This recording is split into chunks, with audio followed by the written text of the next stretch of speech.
Hey guys, so today I wanted to talk about carburetors, and this particular carburetor is off of my car, and it's a 1975 Buick Skylark with a 260 V8 engine. So this carburetor it's a quadrajet, but it's a dual jet, okay? And you can see it right there, dual jet. It's upside down, but you can see it. So 165, and it's just like the quadrajet, but this is a 2-barrel carburetor. So this would be your primary, and these over here would have flappers. On a quadrajet would have flappers right here and make it a 4-barrel carburetor, but this is a 2-barrel. Anyways, okay, so my problem that I was having with this car, and I just figured it out this morning, okay? This car sat for like 5 or 6 years, and because I was trying to save mileage on it, and I had another car and whatnot, but that's a different story. But what was happening to me, you guys, is like it would try to die and bog down when I'd come up to a stoplight.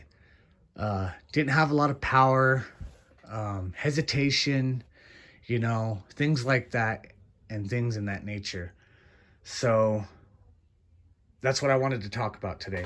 Okay, so I took this whole carburetor off and apart last night off of my car. I had a rebuild kit from O'Reilly, but them assholes gave me the wrong one, so now I'm kind of stuck with everything apart, waiting on another kit.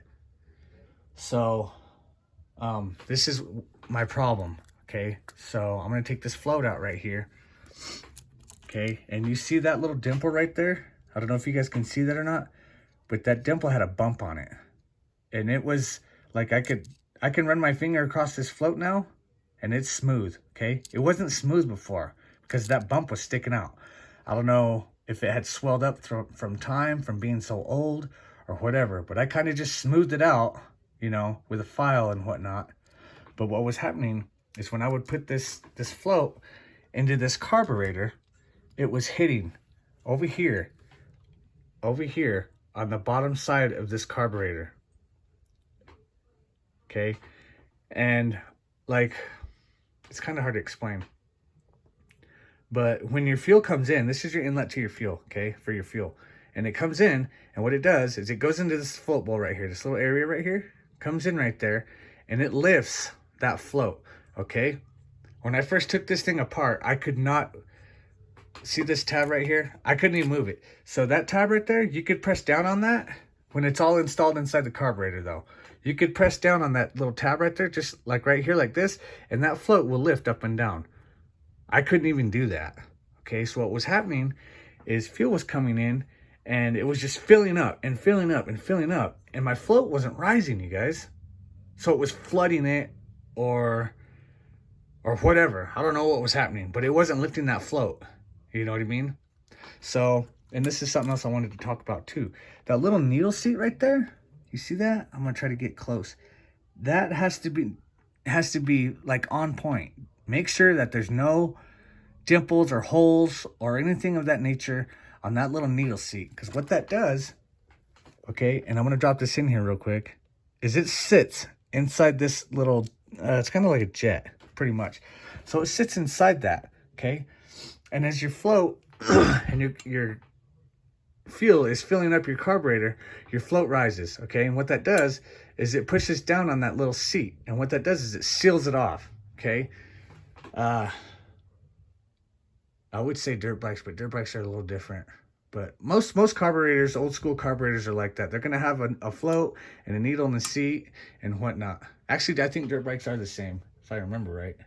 Anyways, but yeah, this stupid float, and also, you guys, this tab right here on that arm, see that? See how it's got one arm on this side and this side, but it all connects together? That thing was cockeyed. See how straight it looks now? That thing was cockeyed a little bit. So what was happening is it was sitting like that at an angle. It was sitting at an angle like that. Not that bad, but it was bad enough to where it was hitting that wall on the inside. And I'll install this.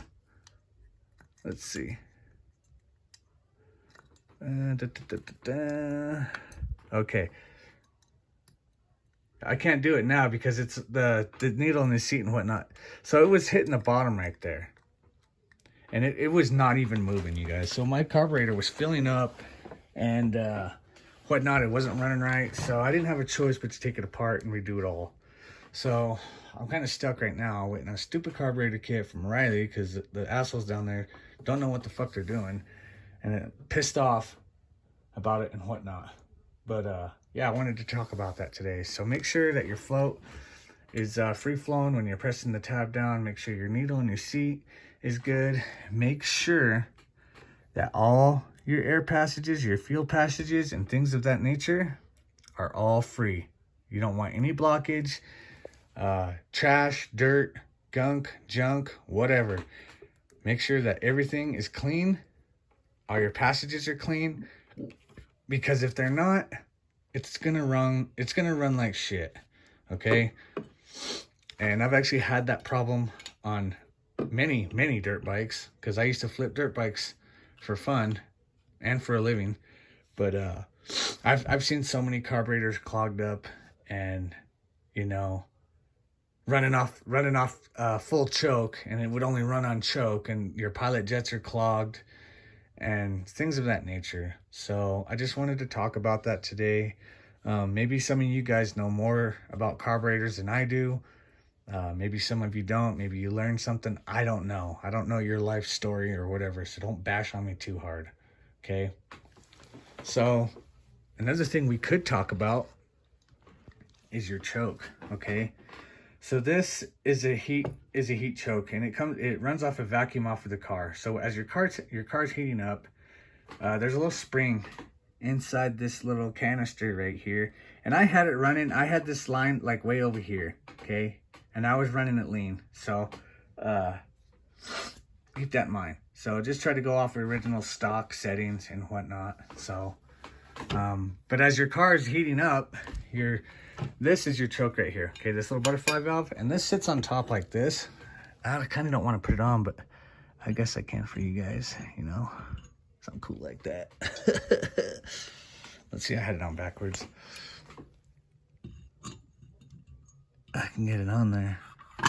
Okay, so there's linkages and whatnot that go from all this to all that stuff to this. So you want this almost all the way closed, okay?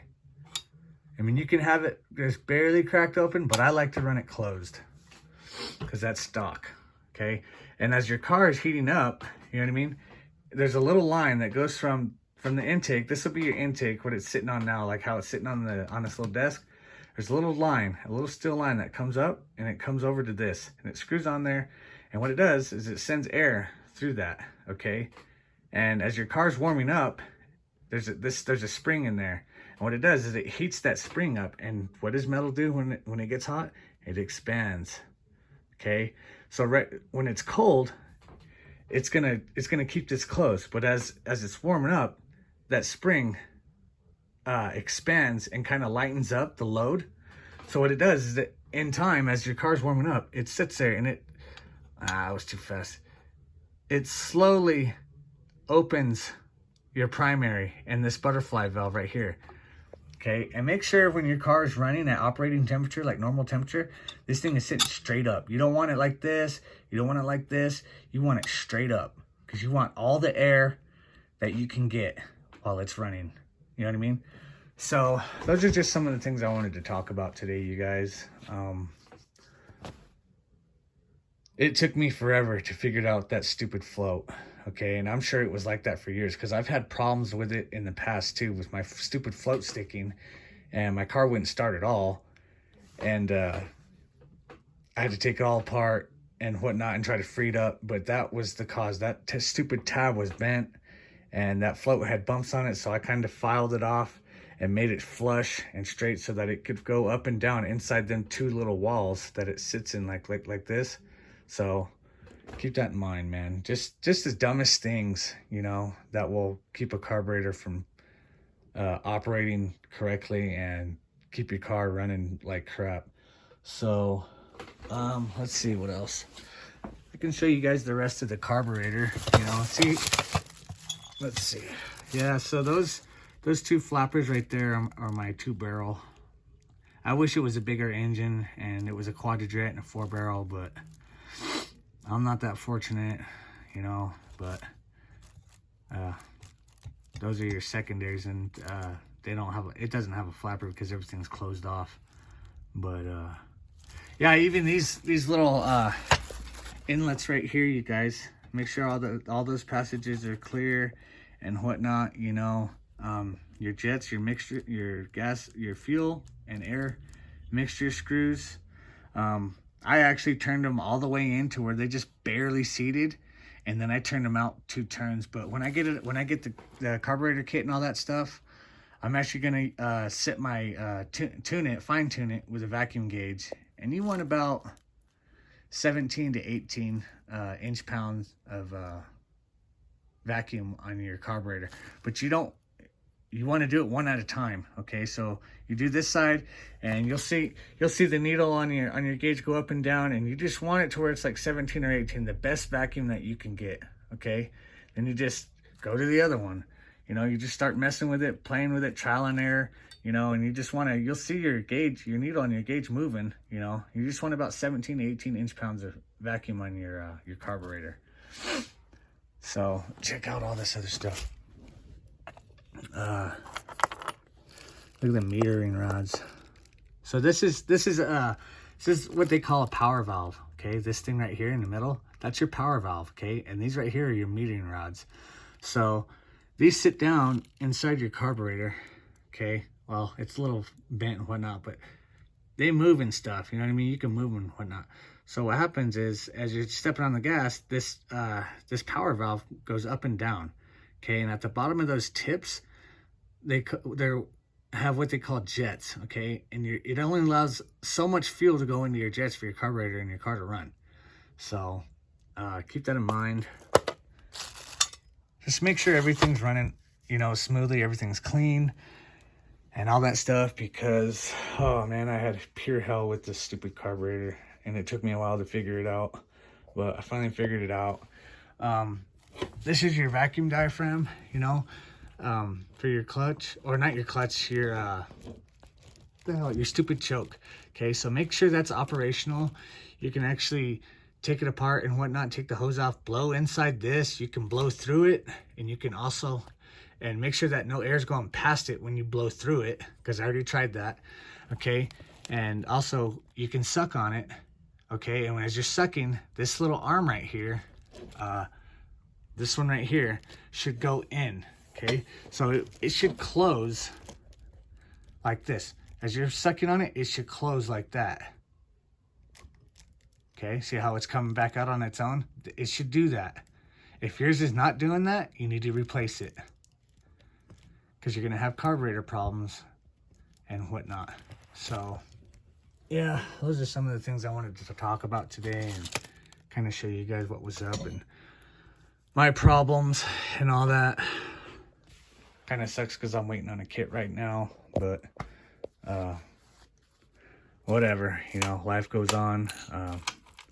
Shit happens and whatnot. So all that being said, I hope you guys enjoyed the video. I'm not an expert by any means on carburetors. I just wanted to show you guys what I was going through and my problem. But that being said, once again, have a great day.